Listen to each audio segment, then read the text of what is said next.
je suis dans le malheur. Et je ne sais pas où je vais.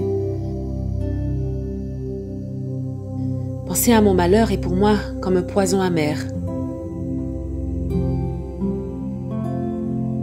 J'y pense sans arrêt. Je ne peux pas oublier. Et je suis abattue.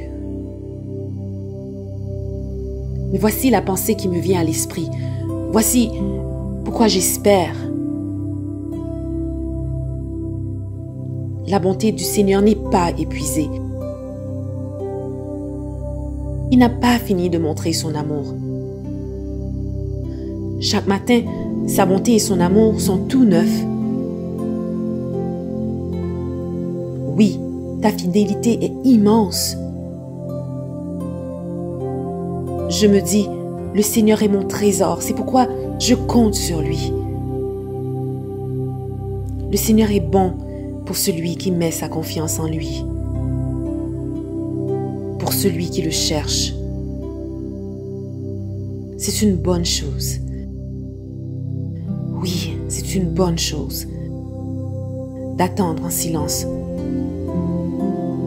le secours du Seigneur.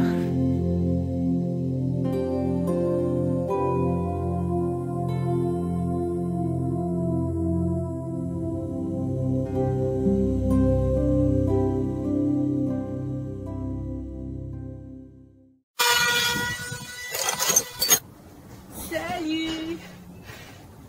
Bonjour, les petits ouvriers. Nous sommes à la 5e et dernière journée de formation à Catabol. Eh bien oui, patron, c'est fini.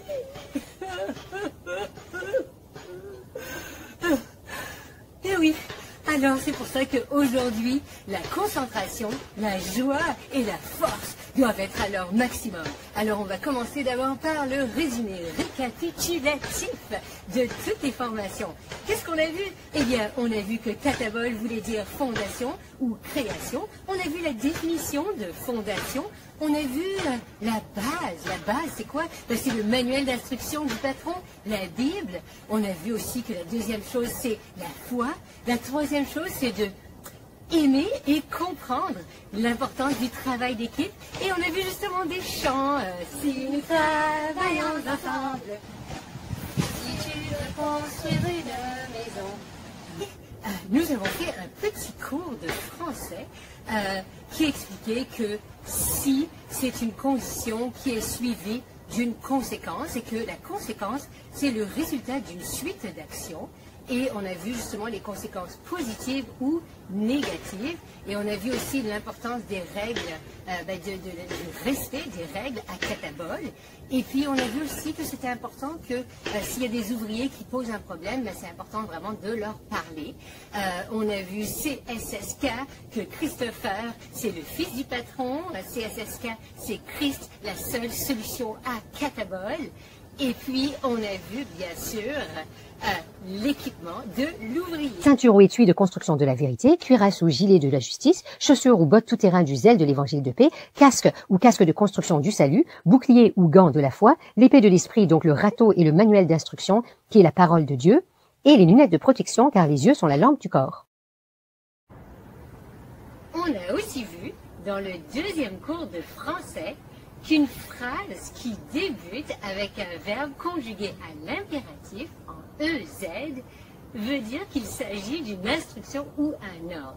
Et finalement, nous avons vu l'importance et la puissance de la prière.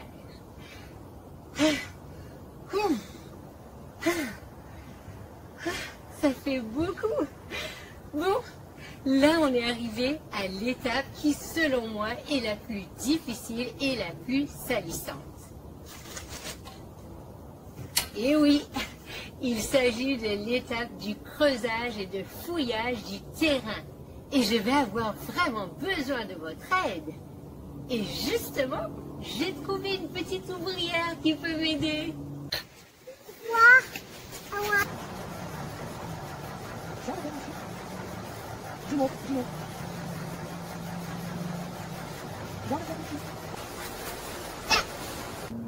Savez-vous à qui ressemble une personne qui vient à Christopher et écoute ces paroles et les applique, c'est ça que nous allons voir. Un bon ouvrier à Catabol est semblable à un homme qui, bâtissant une maison, a creusé profondément et a posé le fondement sur le roc.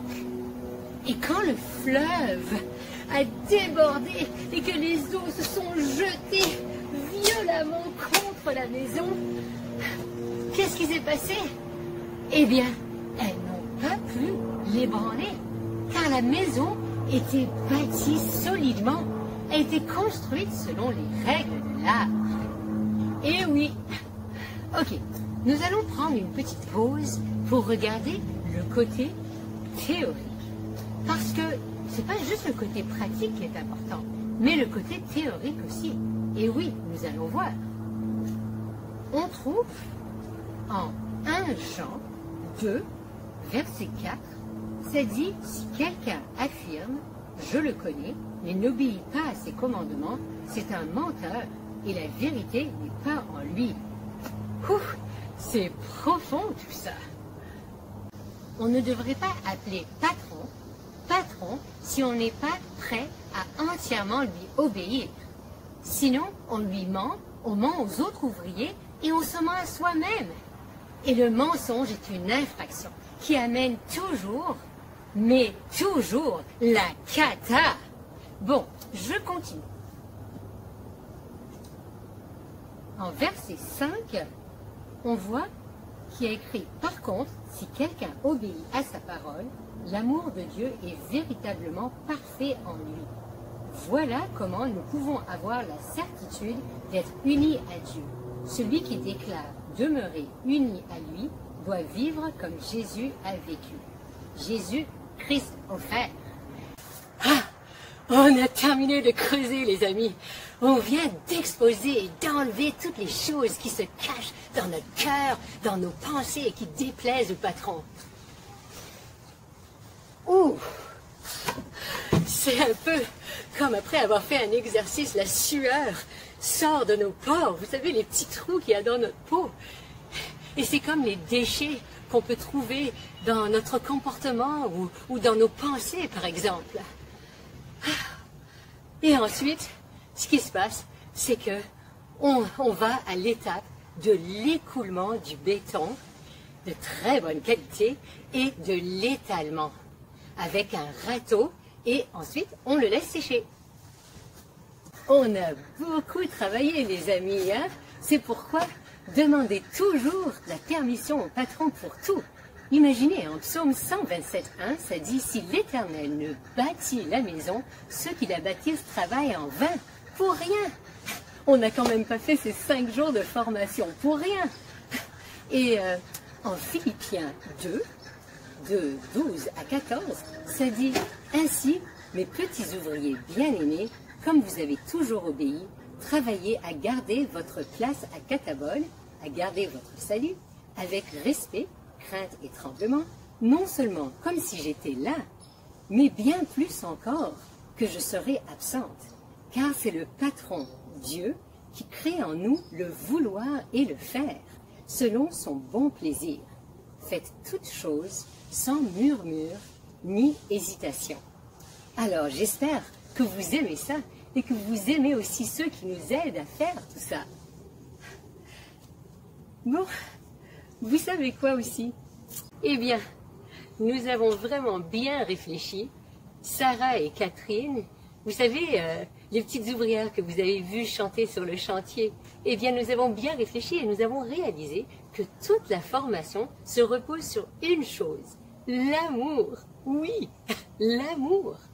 Aimer le patron et son fils de tout notre cœur et aimer les petits ouvriers comme nous-mêmes. Oui, voilà tout. Et c'est ici que se termine notre formation à Catabol. Et oui, j'ai vraiment apprécié partager mes connaissances avec vous.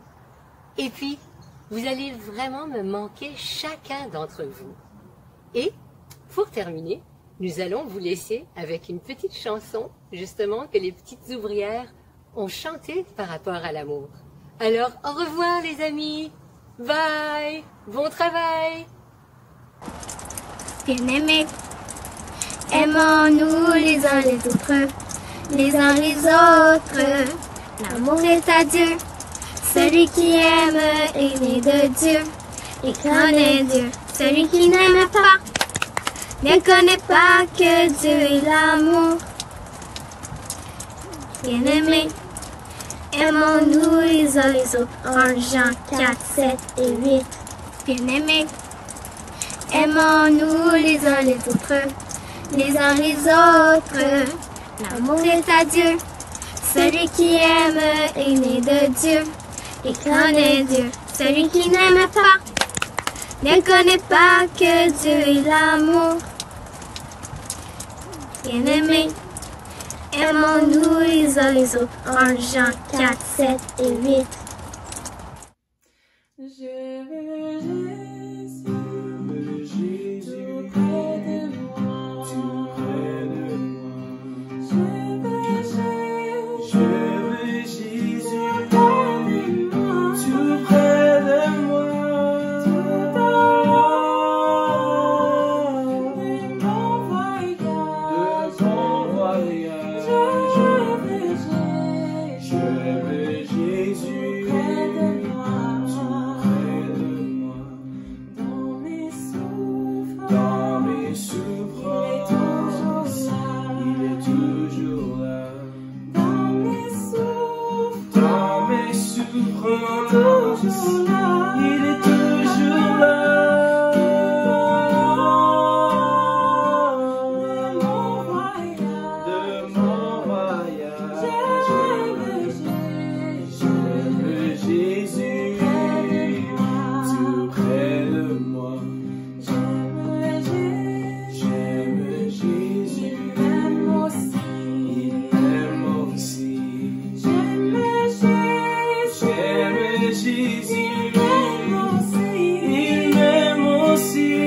De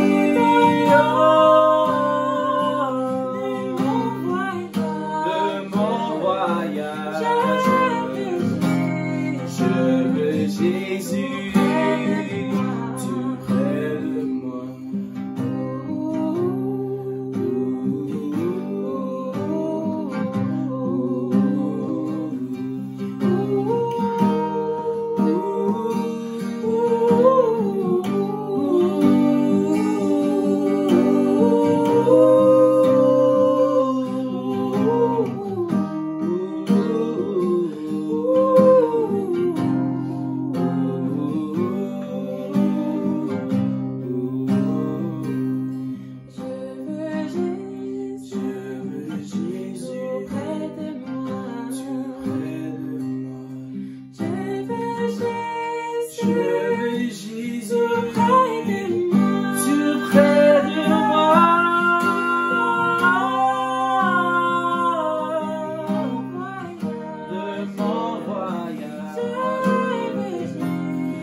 tout près de moi.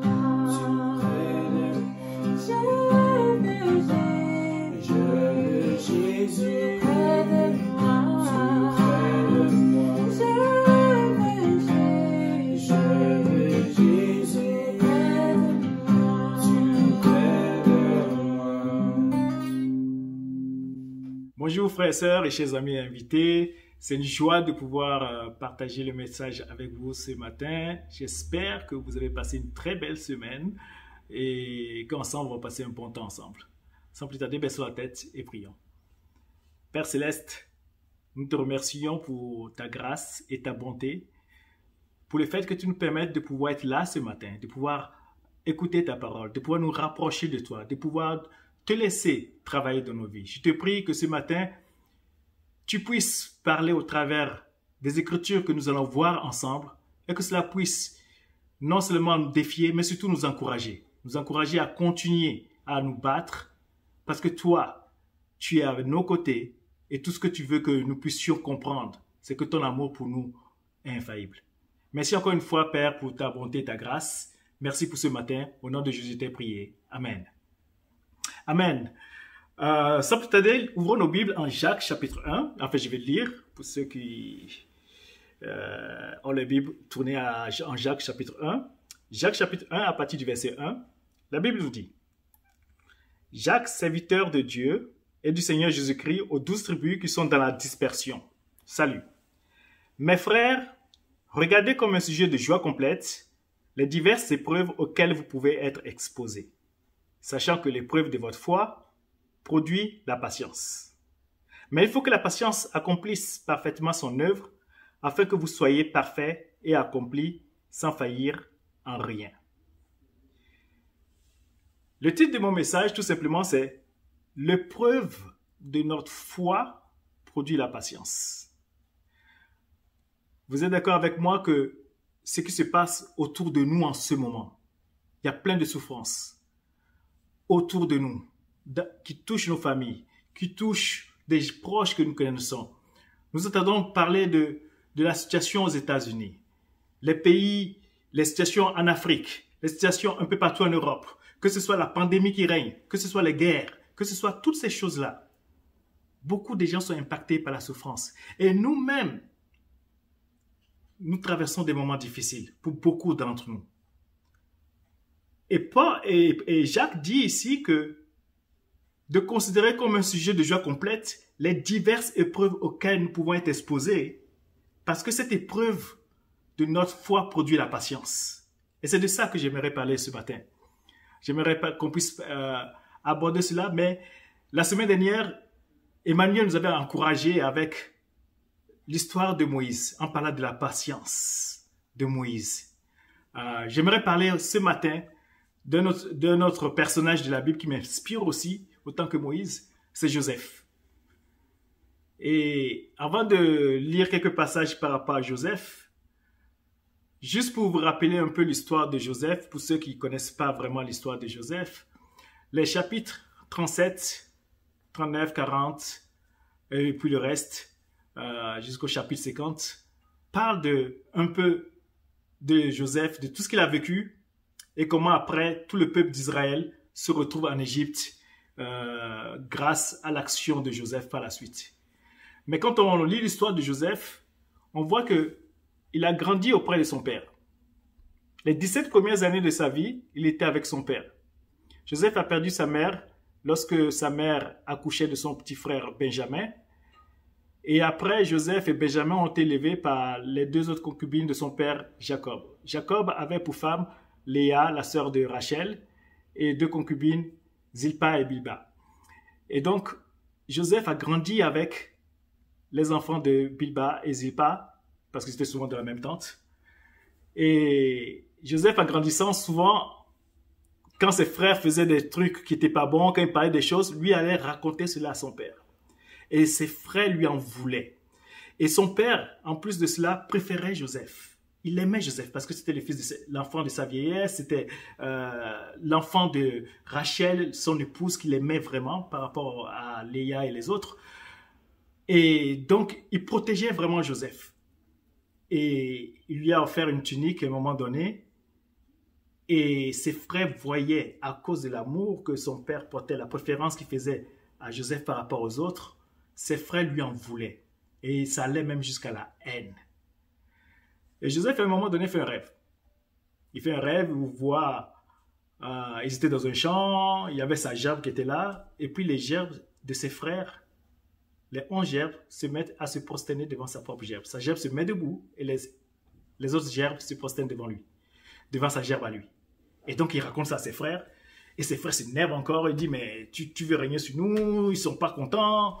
Il fait ensuite un autre rêve, où il voit le soleil et la lune ainsi que 11 étoiles se prosternaient devant lui. Il le raconte à ses frères, il le raconte à son père. Et son père aussi, il dit, mais attends, qu'est-ce que tu veux dire par là? Tu veux dire que ta mère qui est décédée, et moi-même, et ainsi que tes frères, nous allons venir nous prosterner devant toi. Mais la Bible dit quand même que son père gardait ça dans son cœur. Donc, Joseph, à un moment donné, son père l'envoie aller voir ses frères. Et ce qui se passe, c'est triste parce que ses frères, le voyant venir, ils étaient déjà aigris, pleins de jalousie, et le voient venir dire, voilà le faiseur de rêves qui vient, et ils avaient envie de le tuer. Ils le prennent, finalement Reuben dit non, ne le tuons pas. Reuben c'est le frère aîné, il dit ne le tuons pas, on le jette dans un trou, et puis finalement à un moment donné, Judas il voit qu'il y a une caravane qui passe, et il décide de le vendre, et cette caravane amène Joseph en Égypte. Là, on voit vraiment les débuts des souffrances de Joseph. Ça commençait déjà quand il arrivait. Quand il venait pour voir ses frères et que ses frères le prennent. Il a beaucoup souffert, il a pleuré. Il a même dit que son âme était dans l'angoisse. Mais ses frères n'ont pas voulu l'écouter. Il se retrouve en prison. Mais ce que j'aimerais qu'on voit maintenant, rapidement, on va lire les passages là, en Genèse 39. Le verset 2 dit, « L'Éternel fut avec lui. Et la prospérité l'accompagnant. Il habita dans la maison de son maître, l'Égyptien. » Le verset 3 du chapitre 39 toujours. Son maître vit que l'Éternel était avec lui et que l'Éternel faisait prospérer en ses mains tout ce qu'il entreprenait. Le verset 21. L'Éternel fut avec Joseph et il étendit sur lui sa bonté. Il le mit en faveur aux yeux du chef de la prison. Le verset 23. Le chef de la prison ne prenait aucune connaissance de ce que Joseph avait en main parce que l'Éternel était avec lui. Et l'Éternel donnait de la réussite à ce qu'il faisait. Dans l'histoire, on verra que Joseph, à un moment donné, se retrouve en prison alors qu'il était esclave. Tout allait bien pour lui. Il se retrouve en prison pour une chose qu'il n'a pas faite. Et c'est pour ça qu'on parle que l'Éternel était avec lui même quand il était dans la prison. Mais mon point, c'est quoi? On voit que plus de 6 fois, on parle de l'Éternel est avec Joseph. Avant, quand il était bien avec ses parents, on ne parle pas de l'Éternel. Mais pendant cette période où il passe par des moments difficiles, il est coupé, il est confiné, un peu comme nous aujourd'hui, il est dans la souffrance, il traverse des moments intenses émotionnellement et difficiles, séparé des siens, esclave, puis jeté en prison. À chaque fois, on dit l'Éternel est avec Joseph. Et mon premier point ce matin, c'est tout simplement que Dieu est avec nous quand nous souffrons. Ce n'est pas que Dieu n'était pas avec Joseph, mais quand Joseph s'est retrouvé séparé de son père, séparé de sa famille, de tout ce qui le protégeait et qu'il était tout seul, là, la présence de Dieu est devenue beaucoup plus évidente dans sa vie. Parce qu'il était désespéré et il cherchait la présence de Dieu. Ce qui fait que Dieu s'est manifesté encore plus que jamais dans sa vie. Quand nous ne sommes pas seuls quand nous souffrons, Dieu travaille pendant les moments où nous souffrons encore plus qu'on ne peut l'imaginer. Et ce qu'il y a, c'est que la souffrance nous rappelle que nous ne sommes pas seuls. Quand on passe par des moments difficiles, on se rend compte que Dieu est avec nous. On cherche Dieu. On se pose la question. On est désespéré parfois. Et on se rend compte que par moi, je ne peux pas y arriver. Et c'est en ce moment-là que justement la présence de Dieu parfois devient beaucoup plus réelle dans notre vie. Mais quelle est notre attitude quand nous souffrons? La souffrance peut soit nous briser et nous amener vers Dieu, ou parfois complètement nous écraser. L'épreuve de notre foi produit la patience. C'est ce que Jacques disait. Mais qu'est-ce qui se passe? J'aime bien ce motivateur Les Brown qui dit une fois, parce que souvent quand on passe par des moments difficiles, souvent on se dit, mais pourquoi Dieu? Pourquoi moi? Pourquoi ça m'arrive? Pourquoi il n'y a que moi qui subis ce genre de situation? Pourquoi est-ce qu'il n'y a que à moi que ça arrive ceci ou cela? Et Les Brown, ce motivateur, disait à l'époque, qui voudrais-tu suggérer? Pourquoi pas toi? Donne un nom. Qui voudrais-tu qui ait ta propre souffrance? Mais le point, c'est quoi? C'est que ce n'est pas forcément la bonne question, ça. Pourquoi ça m'arrive? Quand je souffre, c'est l'occasion pour Dieu de travailler. Paul dit en 2 Corinthiens 12, versets 7 à 10, et je vais vous lire ça. 2 Corinthiens chapitre 12, à partir du verset 7, la Bible dit, en fait, le contexte, c'est que Paul a eu des révélations vraiment incroyables et qu'on ne peut même pas rencontrer aux hommes. Mais le fait d'en parler aurait pu le rendre orgueilleux et tout ça. Et il dit, et pour que je ne sois pas enflé d'orgueil, de Corinthiens 12, verset 7, à cause de l'excellence de ces révélations, il m'a été mis une écharpe dans la chair. Un âge de Satan pour me souffleter et m'empêcher de m'enorgueillir.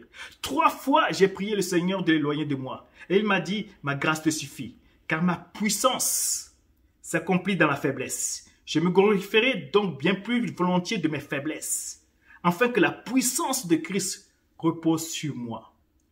Paul a supplié Dieu, mais Dieu dit, ma puissance se manifeste dans la faiblesse. Quand nous sommes faibles, c'est là que nous sommes forts. Parce que quand nous sommes faibles, on se repose sur la puissance de Dieu. Les moments de souffrance que nous traversons finissent par servir de témoignage aux autres.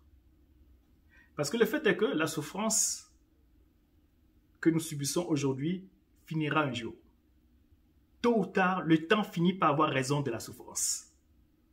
La semaine dernière, j'étais avec un frère et c'était son anniversaire et on était un peu partout du monde entier. On s'est retrouvés sur Zoom et ce frère avait eu un impact dans ma vie quand j'étais jeune disciple, il y a plus de 28 ans de cela, où il était là pour moi dans des moments très difficiles pour moi.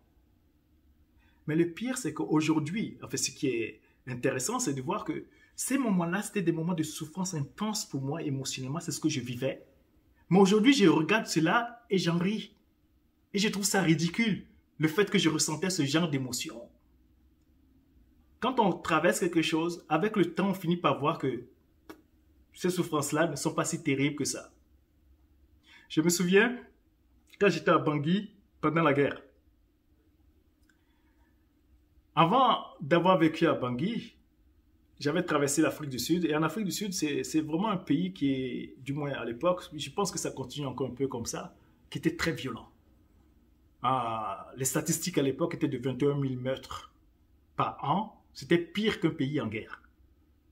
21 000 meurtres par an en Afrique du Sud.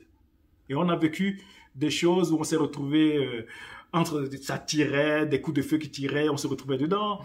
Notre immeuble qui était encerclé parce qu'un bandit s'était réfugié dedans, etc. Pas des militaires, pas des policiers, pas des armes à feu et ça tirait un peu partout. Bref, on a vécu plein de situations difficiles là-bas. Mais à un moment donné, bizarrement, on finit par s'habituer à cela.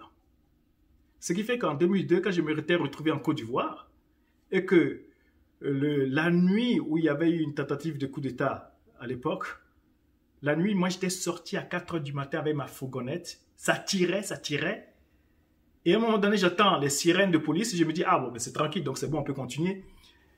Et j'étais allé chercher un boucher avec qui je travaillais, et puis on avançait à un moment donné, mais là on entendait comme des coups de canon. Et là je me suis dit, bon ok, je vais m'arrêter. Et je vais essayer de voir ce qui se passe. Et j'étais allé voir le commissariat à côté. Et les commissaires nous ont demandé de nous arrêter, de ne pas bouger. Et le lendemain matin, je suis rentré à la maison. Et après, en écoutant la radio, on se rendait compte que c'était ce jour-là qu'il y avait eu un coup d'État. Et que si moi, j'étais parti avec ma fourgonnette, on aurait récupéré ma fourgonnette. Et sûrement que probablement on m'aurait tué aussi. Parce qu'il y a d'autres qu'on a tués comme ça ce soir-là. Parce que les gars allaient récupérer leur véhicule et le chemin sur lequel je passais justement par là où il y avait les coups de feu, les tentatives de coup d'État. Donc Dieu m'avait protégé. Dieu nous avait gardés. Après, quand j'étais donc en Bangui pendant la guerre, à un moment donné, on était dans un hôtel. La plupart des personnes s'étaient retrouvées dans cet hôtel-là. Et ça tirait, il y a des coups de canon partout, et puis Bangui est tombé ce soir-là. Le lendemain, on se demandait ce qu'on allait faire, tout ça. Et le lendemain, j'étais là, je passais, et puis il y avait une dame avec qui on était dans l'hôtel, qui me regarde, qui me dit, mais t'es toujours souriant, toi. Et je n'avais pas réalisé. Bon, je suis quelqu'un, je souris souvent, c'est vrai, mais je n'avais pas réalisé. Mais ce que je me suis dit, c'est que Dieu, quelque part, me protégeait, c'est ce que je me disais à l'époque, peu importe ce qui allait se passer, Mais le fait d'avoir traversé toutes ces épreuves-là par le passé, ont fait que quelque part, à un moment donné, j'étais plus calme et serein par rapport à ce qui s'est passé, parce que ce n'était pas la première fois que j'entendais ce genre de bruit, de coups de feu ou de bataille. Et quelque part, Dieu me gardait. Et donc, c'est en fait la même chose. Ta souffrance aujourd'hui servira de témoignage à quelqu'un d'autre.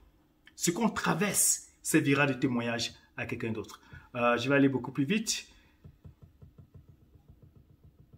Quoi que ce soit qui se passe, c'est pour manifester la puissance de Dieu dans notre vie. Le deuxième point de ce message, ça me vient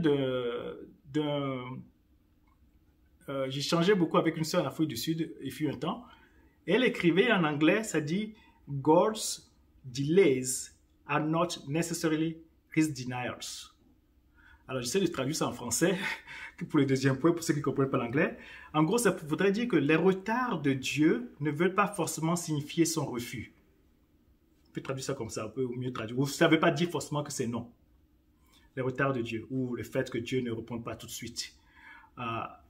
Joseph, si on revient dans l'histoire de Joseph, il va subir échec sur échec dans sa vie. Il est en route pour retrouver ses frères, il est content de les voir, il avance, et il se retrouve dans un puits. Quand on le sort, il devait peut-être se dire « Ah, ça y est, ils veulent me libérer, je les ai suppliés, ils vont me libérer. » Non, au contraire, on le vend comme esclave, on le traîne attaché, et puis il va dans un pays inconnu. Il se retrouve en prison, alors qu'à un moment donné, tout commence à aller bien. Paf! On l'accuse injustement et se retrouve en prison. Encore un autre échec. Pendant qu'il est en prison, il y a le panetier de Pharaon et son échancier qui se retrouvent là. Il leur explique leur rêve et les choses se passent exactement comme il se doit. Et puis il dit à l'échanson du roi, quand tu iras voir le Pharaon, souviens-toi de moi pour que on puisse me faire sortir d'ici. La Bible dit, les gars l'oublient. Échec encore. Pendant 2 ans, il reste encore en prison. Jusqu'à ce que Pharaon fasse un rêve et qu'on appelle Joseph et qu'on le sorte de prison. Mais échec sur échec. Luc 18. On va lire Luc 18 rapidement. Luc chapitre 18, à partir du verset 1 et 2. À partir du verset 1 en fait. Luc chapitre 18, verset 1. Jésus leur adressa une parabole pour montrer qu'il faut toujours prier et ne point se relâcher. Toujours prier et ne pas se relâcher. Encore une question de constance. Parce qu'on peut commencer à prier et arrêter parce qu'on ne voit pas les résultats tout de suite. God's delays are not necessarily his denials. Il dit, il y avait dans une ville un juge qui ne craignait point Dieu et qui n'avait d'égard pour personne. Il y avait aussi dans cette ville une veuve qui venait lui dire, fais-moi justice de ma partie adverse. Pendant longtemps, il refusa. Elle venait, fais-moi justice. Je veux rien attendre, casse-toi. Fais-moi justice, je veux rien. Fais-moi justice. Ah, dégage. Fais-moi justice. Mais on ne dit pas ce qu'elle ressentait, cette femme-là. Elle devait ressentir que j'ai essayé aujourd'hui, ça n'a pas marché. J'ai essayé encore aujourd'hui, ça n'a pas marché. J'ai essayé aujourd'hui, ça n'a pas marché. Elle aurait pu arrêter. Mais pendant longtemps, il refusa. Mais ensuite, il dit en lui-même, quoique je ne crains point Dieu, que je n'ai d'égard pour personne. Il ne craint personne, il n'a rien. Néanmoins, parce que cette veuve m'importune, elle continuait à venir. Elle n'arrêtait pas. Elle continuait à venir, demander. Elle continuait parce qu'elle voulait arracher sa bénédiction. Je lui ferai justice, afin qu'elle ne vienne pas sans cesse me rompre la tête. Le Seigneur ajouta, écoutez, entendez ce que dit le juge inique.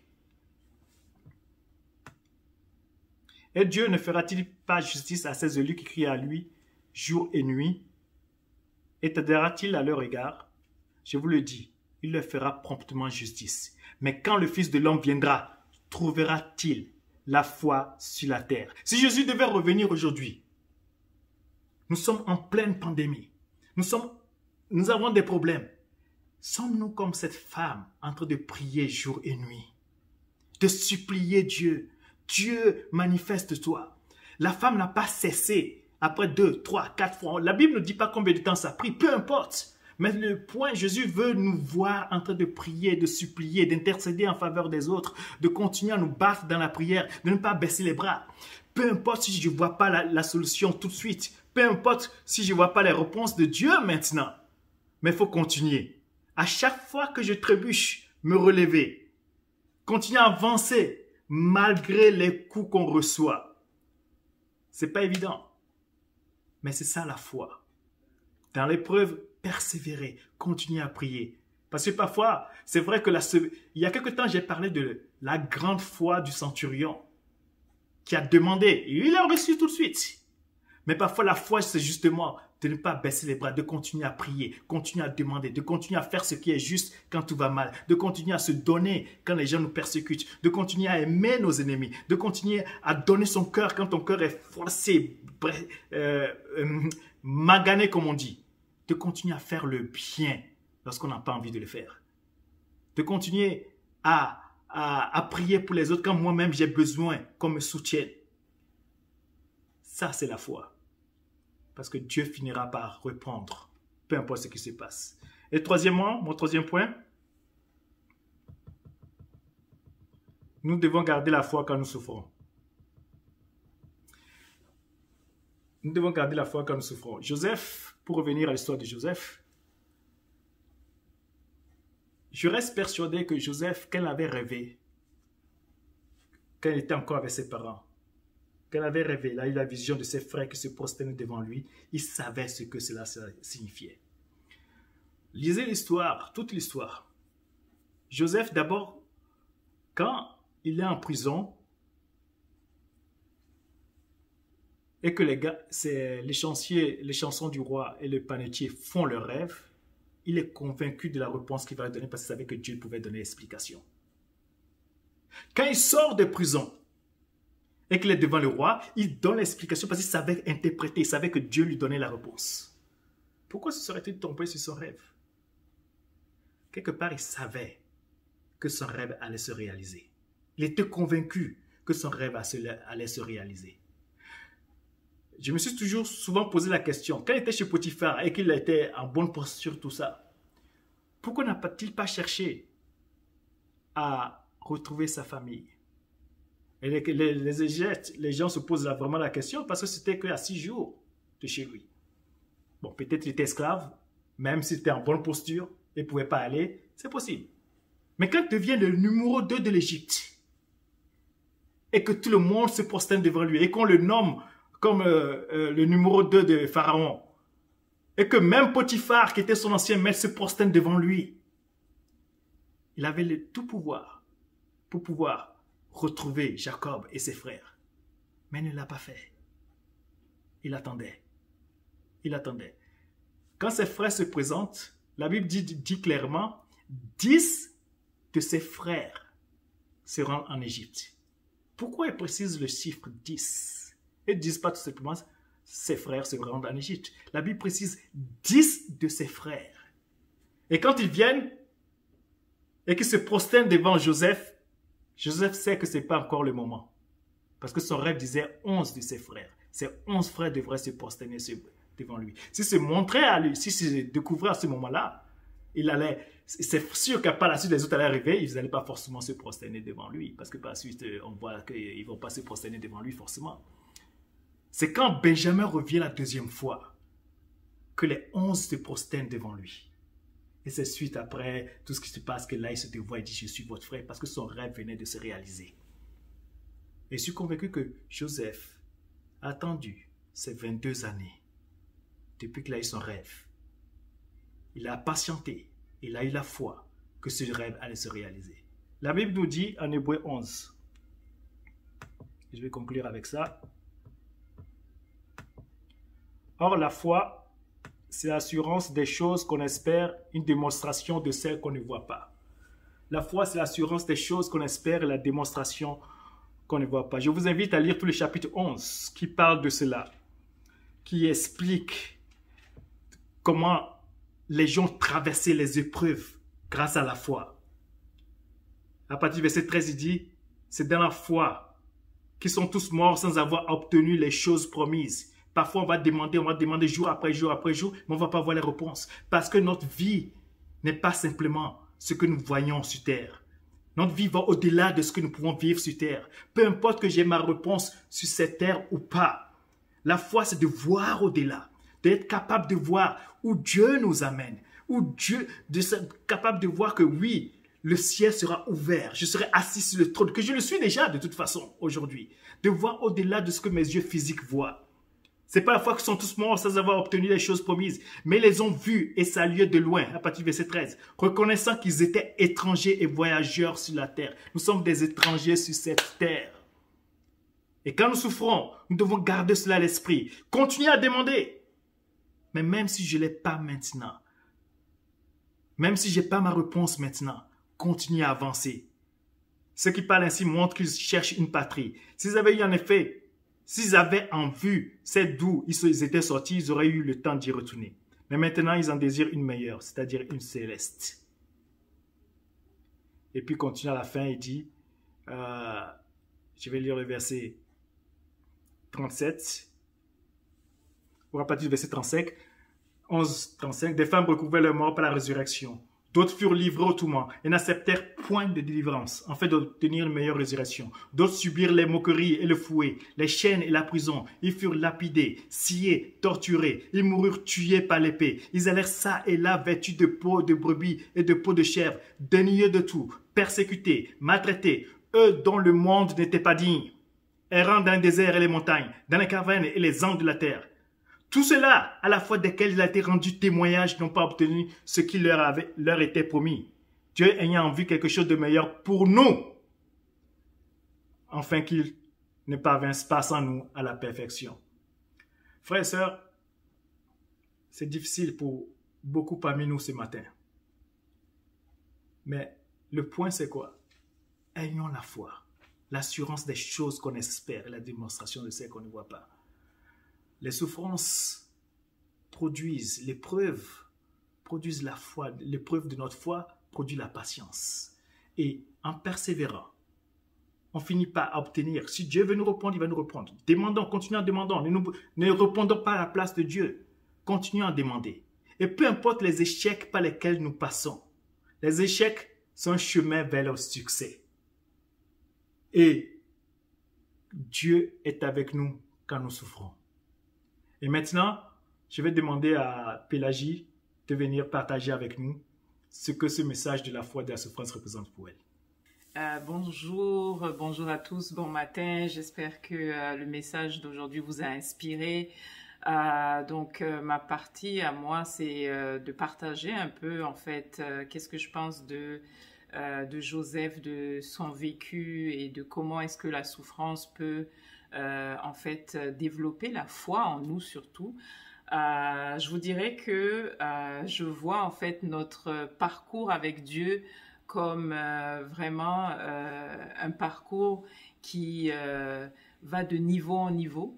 Là où je vais marcher dans ma relation avec Dieu, d'abord avec une foi, je dirais, légère, comme une foi plume.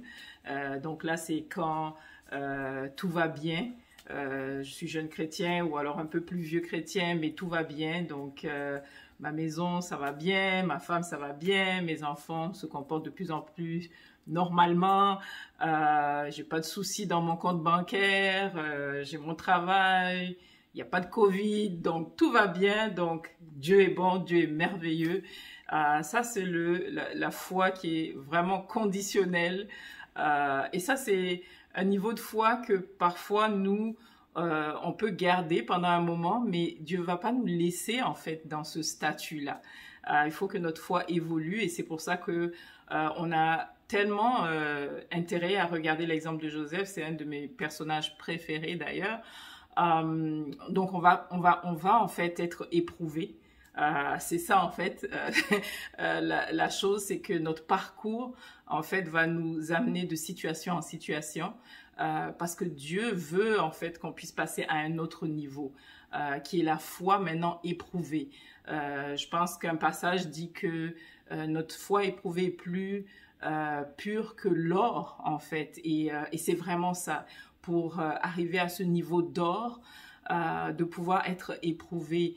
Moi, je suis chrétienne, ça fait maintenant depuis novembre 1993, donc ça fait 27 ans bientôt. Et j'ai marché avec Dieu. Et bien sûr, après 27 ans, vous pouvez vous imaginer que j'ai eu des souffrances. C'est sûr. Je dirais que pour travailler sur notre foi, la souffrance, c'est vraiment quelque chose qui va en fait éjecter toutes les choses qui, dans mon caractère ou dans la façon que je suis, va m'empêcher de m'appuyer sur Dieu, comme Joseph a dû s'appuyer sur Dieu. Je regarde ma vie et j'ai commencé, donc j'avais 23 ans, j'étais quelqu'un d'hypersensible, d'hyper orgueilleuse, j'avais beaucoup de pitié de soi, donc 97, je dirais, on est parti en mission avec Pierry, et puis bon, après diverses épreuves, je dirais, que ce soit l'abandon des membres de l'équipe missionnaire, que ce soit la gale puisqu'on est tombé malade, après on a été éjecté par les ministres de ce pays. On s'est retrouvé donc en Côte d'Ivoire. Là, on a commencé des affaires qui n'ont pas marché. Je suis tombée malade, donc dépression, aucun argent dans mon compte bancaire. Donc, on est rentré en 2004, en fait, chez les parents de Pierry, avec nos 2 enfants, pour recommencer complètement à zéro. Et là, c'était, quand je regarde, bien sûr, avec du recul aujourd'hui, c'est pas des choses que je suis sûre que je me réjouissais à l'époque, mais ça a forgé mon caractère, ça a forgé ma personnalité, ça m'a permis, en fait, de vraiment me rapprocher de Dieu et de pouvoir découvrir en fait la destinée qu'il avait pour moi, parce que vous comprenez bien que Joseph a rêvé depuis qu'il était jeune, donc il y avait une destinée que Dieu avait déjà préparée pour lui, donc des bonnes œuvres qu'il a déjà prédestinées pour lui afin qu'il puisse les accomplir. Mais pour pouvoir accomplir ces choses-là, il fallait que il soit transformé, il fallait qu'il soit transformé de gloire en gloire. Donc oui, notre foi a besoin d'être éprouvée et on a tellement d'exemples dans la Bible. Pierre a parlé des Hébreux, du livre d'Hébreux plutôt, là où on a toute l'historique de toutes les personnes qu'on peut regarder comme exemple, qui ont démontré en fait leur foi, mais leur foi a été démontrée comment ? Par les épreuves, ok, par tout ce qu'ils ont vécu, par tout ce qu'ils ont traversé. Il y a personne qui peut dire ah ok, moi j'ai la foi et puis il n'y a pas eu de situation. Donc la foi se développe au fur et à mesure. Et en fait, le but de tout ça, c'est que Dieu veut t'amener à ta destinée. Je vais donner un exemple très, très simple. Je dirais toujours que je peux pas donner une clé de voiture à mon enfant de 5 ans, par exemple. Pourquoi? Parce qu'il n'est pas capable de gérer ce niveau-là, ok? Et c'est la même chose. Donc, Dieu veut t'amener à ta destinée. Mais si tu es pas encore en mesure de le gérer, oui, il va te faire traverser des épreuves pour pouvoir t'amener jusque-là. Et oui, c'est pas agréable. Et oui, c'est pas ce qu'on désire tous. Et le but, c'est d'arriver en fait à la foi qui est vraiment éprouvée, qui devient comme de l'or justement, qui est capable de voir en fait au travers le feu. Et quand on dit voir au travers le feu, ça me fait penser aux 3 Hébreux qui ont été jetés dans le feu. Tout simplement parce qu'il fallait adorer une statue qu'ils ne voulaient pas adorer, et ils ont dit à Nebuchadnezzar que même si ils n'allaient pas de toutes les façons l'adorer, et même en fait s'il devait mourir, qu'il en soit ainsi. Et c'est ça, parce qu'ils voyaient beaucoup plus loin, cette foi qui est capable de voir au travers du feu. C'est la foi que Jésus avait lorsque devant la croix aussi, il a dit pourquoi m'as-tu abandonné, mais tout de suite après on voit que la foi qu'il avait de ce que Dieu lui avait déjà mis comme vision pour ce qu'il allait accomplir pour nous. Et c'est ça en fait, si tu as les yeux de la foi qui sont capables de voir beaucoup plus loin, tu es capable de voir déjà la victoire. Tu es capable de voir déjà, en fait, et de t'élever au-dessus de n'importe quelle situation. Et c'est un peu ça, en fait, que je pense que le livre de Hébreux, le livre de Joseph, pardon, m'apporte. C'est que vraiment ta foi se développe à un niveau là où tu vois déjà ta perspective, comme on le dit, hein, il te sera fait selon ta foi. Ta perspective, c'est vraiment la perspective de Dieu. Donc ça, c'est vraiment ce que je voulais partager avec vous aujourd'hui. J'espère que le livre de Joseph va continuer donc à vous inspirer tout au long de cette semaine. Je vous remercie pour votre attention et je vous souhaite un agréable dimanche. Merci.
Spirit, lead me where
keep my eyes above the waves.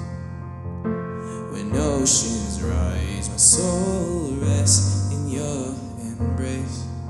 For I am yours, and you are mine.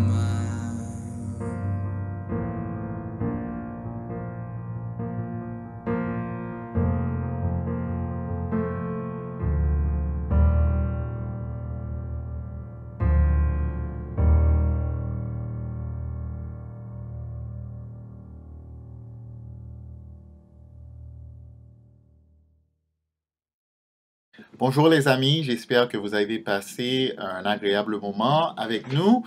Donc, nous approchons à la fin de notre service. Pierry et Pélagie, merci pour un message, un partage tellement inspirant et défiant. J'aime t'entendre enseigner, Pierry. À chaque fois que Pierry enseigne, j'apprends quelque chose de nouveau. Pierry est tellement un érudit de la parole. Il fait ressortir des trucs que d'habitude on ne voit pas en lisant les Écritures. En plus de ça, j'apprécie que Pierry et Pélagie, vous êtes des gens qui ont des convictions solides et qui se voient concrètement dans la façon dont vous vivez votre vie, dans vos choix et dans vos décisions. Donc, deux choses en particulier qui m'ont inspiré à travers votre partage. Joseph, c'est l'une de mes histoires préférées de la Bible et vous avez tellement bien expliqué les principes bibliques que cette histoire renferme et vous l'avez bien illustré aussi à travers tout ce que vous avez vécu, les tribulations et votre persévérance à travers ces moments difficiles. Donc, premièrement, il faut prier jour et nuit. Pierry, lorsque tu as fait allusion à Luc 18, à ce passage où Jésus enseigne à ses disciples qu'il faut constamment persévérer dans la prière. Moi, je peux compter sur les doigts de la main combien de fois je me suis levé au milieu de la nuit pour prier. Et il semble que Jésus enseigne que c'est quelque chose d'élémentaire pour ses disciples. Si on veut que Dieu intervienne puissamment et rapidement, il faut être prêt à prier jour et nuit. Donc, certainement, il faut faire mieux de mon côté. Ensuite, notre foi doit être éprouvée pour qu'on puisse passer à un autre niveau de foi, pour qu'on puisse avoir cette foi qui nous permet de voir à travers le feu au-delà de l'épreuve, des circonstances, pour avoir la perspective de Dieu. Donc, je vous remercie, les amis, pour ce partage inspirant. Et quels que soient vos défis à ceux et celles qui ont suivi ce matin, j'espère que vous avez été encouragés. Si vous désirez apprendre davantage sur la Bible, sur notre foi en Jésus, n'hésitez pas à nous contacter. Allez sur notre site web ecmontréal.org ou notre page Facebook ECMTL, envoyez-nous un message, ça nous fera plaisir de vous répondre. Quelques annonces avant de conclure ce matin. La mi-semaine sera par groupe de famille, donc veuillez contacter vos chefs de groupe de famille pour plus de détails. Ensuite, dimanche prochain, le dimanche 22 novembre, on aura encore notre service en ligne et à Meilleur. Donc, si vous voulez assister en présentiel, au local à Meilleur à 10h30, envoyez-moi votre requête parce que premier arrivé, premier servi avec une limite de 25 personnes. Donc, envoyez-moi un courriel à stanleydumornay@gmail.com. Ensuite, vous avez sans doute appris dans les informations que les Philippines ont été saccagées par plusieurs ouragans récemment. Donc, les besoins sont énormes. On vous invite évidemment à prier pour la population aux Philippines, à nos frères et sœurs également, et à contribuer pour les initiatives de secours. Donc, il y a beaucoup de sinistrés, beaucoup de besoins. Vous pouvez aller directement sur le site de Hope Worldwide Canada dans la section dons internationaux aux Philippines pour faire vos dons. Donc, avant de vous quitter, j'aimerais partager ce passage avec vous qui va dans le sens du message qu'on a écouté ce matin pour nous inspirer à préparer nos cœurs et nos esprits à prendre le repas du Seigneur que nous allons faire à la fin du dernier chant en groupe de famille. Donc, le passage en question, c'est 1 Pierre chapitre 2, 21 à 23, où Pierre nous dit « C'est à cela que Dieu vous a appelé ». Ici, il parle aux chrétiens. Il dit « Car Christ a souffert pour vous, vous laissant un exemple pour que vous suiviez ses traces. Il n'a commis aucun péché, ses lèvres n'avaient produit la tromperie, Injurié, il ne ripostait pas par l'injure. Quand on le faisait souffrir, il ne formulait aucune menace, mais remettait sa cause entre les mains du juge, du juste juge. Nous servons un Dieu, les amis, qui ne nous demande jamais d'aller au-delà de ce que lui-même a fait. Donc, prenons courage, ayons confiance en Dieu, il est avec nous. Et préparons nos cœurs à la persévérance, quelles que soient les circonstances. Donc, prions ensemble avant de prendre le repas du Seigneur. Seigneur, merci pour ta grâce et ta miséricorde. Merci pour ton amour qui est constamment présent dans nos vies, malgré les défis que nous vivons. Merci pour l'exemple de ton Fils Jésus qui a persévéré malgré la souffrance, en sachant que le royaume éternel l'attendait. Merci pour les exemples de personnages dans la Bible qui ont persévéré et qui ont retenu la foi jusqu'au terme de leur vie. Continue de nous inspirer par leur exemple, continue de nous donner le courage. En prenant le repas du Seigneur ce matin, nous te remercions pour ta miséricorde et ta grâce à notre égard et nous nous engageons, Éternel, à persévérer jusqu'à la fin. Nous te prions ainsi au nom de Jésus. Amen. Donc, bonne fin d'après-midi, les amis, et bonne semaine.